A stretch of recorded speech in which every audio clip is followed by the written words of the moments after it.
नमस्कार। आपका birth detail 23 दिसंबर 1994 11:30 बजे प्रातः का जन्म समय आपने मुझे दिया है, उसी के आधार पर मैं यहाँ फलित करने जा रहा हूँ। कुंडली कुंभ लगन की कुंडली है और चंद्रमा सिंह राशि में बैठा हुआ है। कुंभ लगन शनि का लगन है और शनि देव लगन में विराजमान है अपनी ही राशि में। राशि के मालिक चंद्रमा बैठे हुए हैं कुंडली में सिंह राशि में 6 डिग्री 12 मिनट के, यानी आपका जन्म मूलों में हुआ है, मघा नक्षत्र में आपका जन्म हुआ है। चंद्रमा सिंह राशि के अंदर बैठे हुए हैं, साथ में मंगल बैठे हुए हैं। लगन से इस हॉरोस्कोप की शुरुआत करना चाहूँगा। लगन में ग्रह बैठा है शनि। लगन को 2 ग्रह प्रभाव भी देते हैं, चंद्रमा और मंगल। अब लगन क्या है? लगन है हमारी देह, हमारी काया, हमारा शरीर, हमारी पर्सनैलिटी। एज को रिप्रेजेंट करता है लगन, हेल्थ को रिप्रेजेंट करता है लगन। और जब लगन के ऊपर इस प्रकार के प्रभाव होते हैं, जैसे लगनेश का लगन में जाना, लगन को मजबूत करना। व्यक्ति जहाँ जाएगा वहाँ अपनी एक छाप छोड़ेगा, अपनी पर्सनैलिटी से अपनी छाप छोड़ेगा। व्यवहार में अच्छा होगा, आयु में अच्छा होगा, अच्छे स्वास्थ्य का घोतक भी ये शनि यहाँ कहलाता है। शनि जब लगन में बैठे तो व्यक्ति की पर्सनैलिटी को भी अट्रैक्टिव करता है।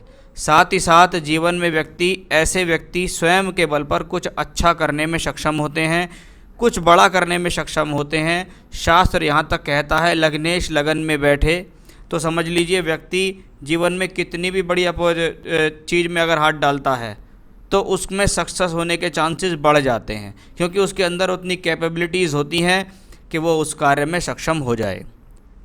शनि लेबरी प्लैनेट है, यानी व्यक्ति मेहनत से भी नहीं डरता है। व्यक्ति से ये प्लैनेट बहुत मेहनत कराता है। व्यक्ति दिन रात एक करता है अपने कार्य को प्रगति करने के लिए। ऐसे ग्रह में लक्षण देखे जाते हैं।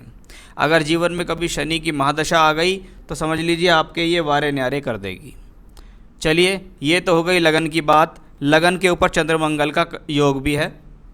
अब चंद्र मंगल योग को शास्त्र में लक्ष्मी योग कहा गया है। ये कॉम्बिनेशन लक्ष्मी प्रदान करने वाला योग है। आप जिस घर में पैदा होंगे, आपके होने के बाद वहाँ लक्ष्मी आएगी। स्वयं के बल पर भी आप लक्ष्मी एकत्रित करेंगे।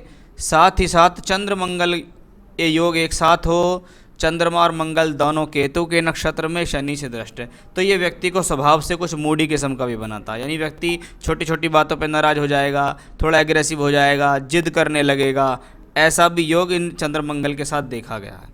मंगल सप्तम भाव में हो तो मंगल दोष होता है, यानी मंगल 7वें घर में आएगा तो वो अपना प्रभाव दिखाएगा ही दिखाएगा। अब स्त्रियों की कुंडली में पति कारक ग्रह जो होता है वो बृहस्पति कहलाता है। बृहस्पति कुंडली में बैठे हुए हैं 10वें भाव में, यानी ये एक अच्छे बिजनेस, अच्छे कार्य की तरफ इशारा कर रहे हैं, प्योर कार्य की तरफ इशारा कर रहे हैं। सात्विक कर्म करेगा, गलत कर्म नहीं करेगा, अच्छे और प्योर तरीके से जीवन में पैसा कमाएगा, बेईमानी का पैसा नहीं कमाएगा, यानी गलत काम से दूर रहने वाला व्यक्ति है ये। साथ ही साथ बृहस्पति जब धन भाव कर्म भाव में बैठें, वाणी के आधार पर पैसे कमाने वाला व्यक्ति, यानी अपने जीवन में बोलचाल का बहुत ज़्यादा इस्तेमाल करेगा। जहाँ भी जाएगा, जिस क्षेत्र में भी जाएगा, अपनी वाणी से लोगों को प्रभावित करेगा और धन कमाएगा, क्योंकि ये बृहस्पति इसी प्रकार से धन देगा।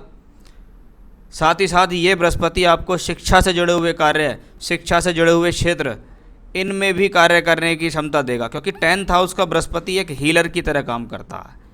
कुछ लोग मोटिवेशनल स्पीकर होते हैं, कुछ हीलिंग का काम करते हैं, कुछ लोगों को समझाने का काम करते हैं, कुछ डॉक्टर्स होते हैं, कुछ वकील होते हैं। तो वो सारी चीज़ें ऐसे हॉरोस्कोप्स में देखी जाती हैं। साथ ही साथ आपके बृहस्पति के ऊपर शनि और मंगल दोनों ग्रहों का प्रभाव भी है। ये थोड़ा सा नेगेटिव कॉम्बिनेशन है कि भाई पति से संबंधित तालमेल में शुरुआती तौर पर ये प्रॉब्लम देगा। आपका नवांश कुंडली में बृहस्पति राहु केतु अक्ष पे 6ठे घर में पहुंचा, वहाँ उसको मंगल की दृष्टि भी है। इसका मतलब फिर से ये कॉम्बिनेशंस दिखाता है कि जो वर्क आप करेंगे वो तो आपके ठीक होंगे, लेकिन फिर से कोई ना कोई हस्बैंड्स के बीच में तालमेल में थोड़ा सा आपको प्रॉब्लम आने वाली है। शुक्र राहु बैठे हैं कुंडली के 9वें भाव में। भाग्य स्थान में योग कारक शुक्र अपनी दशा में भूमि, जमीन, जायदाद, वाहन सुख देगा, भाग्य का सहयोग दिलाएगा, सभी प्रकार के सुख साधन व्यक्ति भोगेगा। जीवन में लग्जरी लाइफ जीने का भी एक अच्छा कॉम्बिनेशन दिख रहा है। सूर्य बुध का योग बुध आदित्य योग के नाम से भी जाना जाता है। यहाँ सूर्य मित्र की राशि में और बुध बृहस्पति की राशि में व्यक्ति को ज्ञानवान बनाते हैं, बुद्धिमत्ता में अच्छा होता है, एजुकेशनली अच्छा होता है, एजुकेशन से जीवन में कुछ प्राप्तियाँ करता है, अच्छी पकड़ ऐसे व्यक्ति की होती है, चाहे वो भाषा पे हो, चाहे वो अपने कार्य क्षेत्र में हो, चाहे अपनी एजुकेशन में हो, चाहे सब्जेक्ट में हो, वो सब चीज़ें यहाँ बुध और सूर्य का अच्छा योग यहाँ दिखाई दे रहा है। जब सूर्य और बुध एक साथ एकादश में हों, कभी कभी ये मनपसंद विवाह की तरफ भी इशारा करते हैं। लड़का पहले से ही जानकार हो, लड़के को पहले से जानते हों, घर परिवार को पहले से जानते हों, ऐसा भी कॉम्बिनेशन मुझे यहाँ दिखाई दे रहा है। तो कुंडली ओवरऑल अपने आप में बहुत अच्छी है, प्लेनेटरी पोजीशंस अपने आप में बहुत अच्छी है, आप अपने बल पर जीवन में कुछ अच्छा प्रोग्रेस कर सकते हैं, इसमें भी कोई संदेह नहीं है, क्योंकि आपके भाग्य में, आपके लगन में, आपके प्लैनेट्स में इतनी जान है कि आप अपने जीवन में तरक्की प्राप्त करेंगे।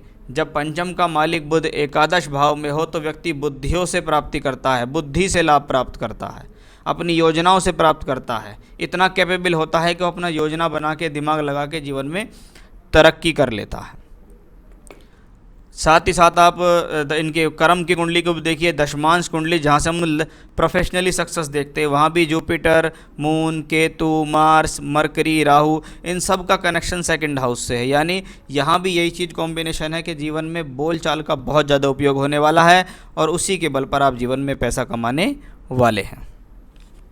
चलिए, दशा आपको सूर्य की चल रही है, सूर्य सप्तमेश हैं, सूर्य की दशा 24 तक चलेगी।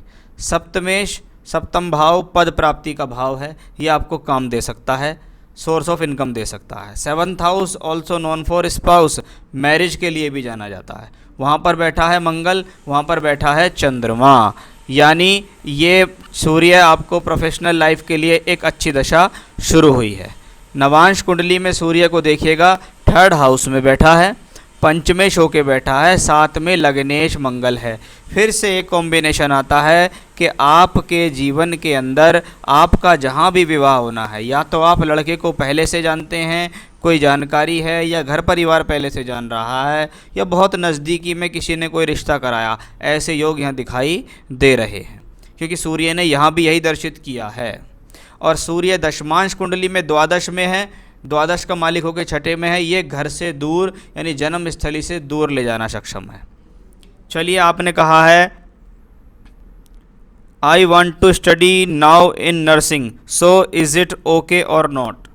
देखिए, बृहस्पति जैसा ग्रह जब कर्म भाव को प्रभावित करे, तो मैंने आपको बताया था, आप नर्सिंग मतलब मेडिकल से रिलेटेड काम है, आप अपने जीवन में मेडिकल से रिलेटेड काम करो, डॉक्टर से रिलेटेड काम करो, हीलर बन जाओ, साइकियाट्रिस्ट बन जाओ, लोगों को समझाओ, सलाह दो, ऐसे काम जीवन में जो भी करोगे आपके लिए अच्छा रहेगा। अभी सूर्य में राहु चल रही है, आप ऐसे काम कर सकते हैं, क्योंकि इस अगली दशा सूर्य में बृहस्पति है। तो अभी 2022 तक आपके पास बड़ा अच्छा समय है, आप एजुकेशन कीजिए, अपनी एजुकेशन को आगे बढ़ाइए।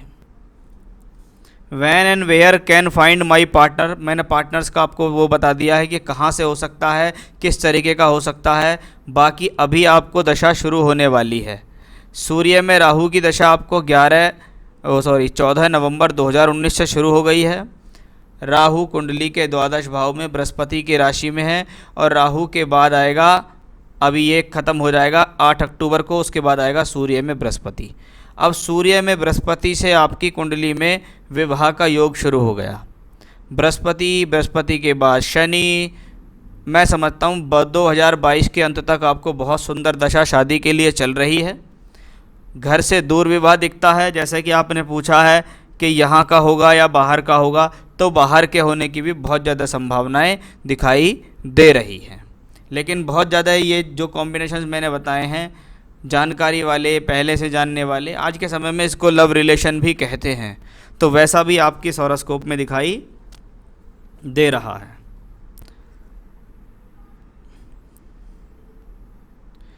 And the question are, can you tell me about my marriage? Actually, my parents are searching a partner for me, but every time they said no. And how will be my future? देखिए, भविष्य के हिसाब से देखें, professionally हिसाब से देखें तो आपका करियर आने वाले समय में सुनहरा है, इसमें कोई संदेह नहीं है, क्योंकि जो भी दशाएं आपको मिली हैं वो ठीक है। बाकी रही है मैच की कि भी मेरे हिसाब से कोई लड़का मिल जाए या ठीक है, अभी दशा आपको शुरू होगी अक्टूबर से और बहुत अच्छा समय 2022 तक होगा। ठीक प्रकार से लड़के देखिए, जो पसंद हो उससे आप विवाह कीजिए, कुंडली मिलान करके भी आप विवाह कर सकते हैं, लेकिन शादी का एक अच्छा योग तो जब ही आपको शुरू होना है। कुंडली में बृहस्पति थोड़ा पीड़ा में आया है आपकी कुंडली में, तो उससे संबंधित भी मैं रेमेडी आपको बताऊंगा और कुछ उपाय ऐसे बताऊंगा जिससे आपको फ़ायदा मिलेगा। Can I get my PR here, आप परमानेंटली रेजिडेंस के बारे में बात कर रहे हैं और अभी सूर्य की दशा 2024 तक चल रही है। बड़ा अच्छा समय है आपको 2024 तक कि आप अगर इन चीज़ों के लिए प्रयास कर रहे हैं तो आपको यहाँ मिल जाएगा और आप परमानेंटली वहाँ सेटल हो जाएंगे। आपका शुक्र थोड़ा प्रॉब्लम में है, राहु के निकट पे है। सबसे पहले आप एक डबल फायर ऑस्ट्रेलियन ओपल पहनिएगा। ऑस्ट्रेलियन ओपल जब तक शादी नहीं होती है रिंग फिंगर में पहनिएगा, शादी के बाद उसको इंडेक्स फिंगर में पहन लेना। तो जब तक शादी नहीं होती है रिंग फिंगर में पहनना है, एक अच्छा सा डबल फायर ऑस्ट्रेलियन ओपल पहनना है। सिल्वर में ये पहना जाता है। आपको यदि चाहिए तो मैं आपके स्थान तक आपको रिंग बनाकर कोरियर कर सकता हूँ। तो सबसे पहला तो स्टोन पहनना है जो आपके लिए बहुत अच्छा रहेगा, ओपल, वो मैंने आपको बता दिया। दूसरा, आप कोशिश करें कम से कम बृहस्पतिवार के दिन, सिर्फ वेडनेसडे थर्सडे के थर्सडे एक मंत्र है ओम ब्रह्म बृहस्पते नमः, बहुत सरल मंत्र है ओम ब्रह्म बृहस्पते नमः। इस मंत्र की थर्सडे वाले दिन कम से कम 5 माला का जाप करना है। सिर्फ उसी दिन करना है, बाकी दिन नहीं करना है। आप चाहें तो बृहस्पति देव की कथा, व्रत और आरती भी पढ़ सकती हैं, उसकी बुक मिलती है मार्केट में, तो आप वो कर सकते हैं। ये सिर्फ थर्सडे को आपको पूजा करनी है, उसके अलावा कोई और ख़ास पूजा करने की आपको ज़रूरत नहीं है। सिर्फ थर्सडे वाली पूजा आपको करनी है। आप चाहें तो थर्सडे वाली जो पूजा बताइए उसको रोज़ भी कर सकते हैं, क्योंकि पूजा सिर्फ मैं आपको एक ही बता रहा हूँ, स्टोन भी मैं आपको सिर्फ एक ही बता रहा हूँ जो आपको धारण करना होगा, बाकी कुछ करने की ज़रूरत नहीं है। फ्यूचर वाइज कोई प्रॉब्लम नहीं है। मैरिज का डिसीजन आपको लेना है, आने वाली दशाएं मैरिज के लिए अच्छी आ रही हैं, आप अपना प्रयास कीजिए, आपको अच्छा मैच मिल जाएगा। मैरिड लाइफ वाइज भी कोई ख़राब चार्ट ये नहीं है। तो ईश्वर कृपा से जितनी भी दशाएं आगे हैं सब कुछ ठीक है। आपने जो सवाल मुझसे पूछे हैं फर्दर स्टडीज़ के बारे में वो भी ठीक है। PR के बारे में आप बिल्कुल ट्राई कीजिए, मुझे बहुत ज़्यादा संभावनाएं लगती हैं, हो जाएगा आपका काम। तो सिर्फ इतनी सी पूजा पाठ कीजिएगा, स्टोन पहनिएगा, देखिएगा फिर आपको बहुत अच्छा लाभ फ्यूचर में अवश्य मिलेगा। नमस्कार।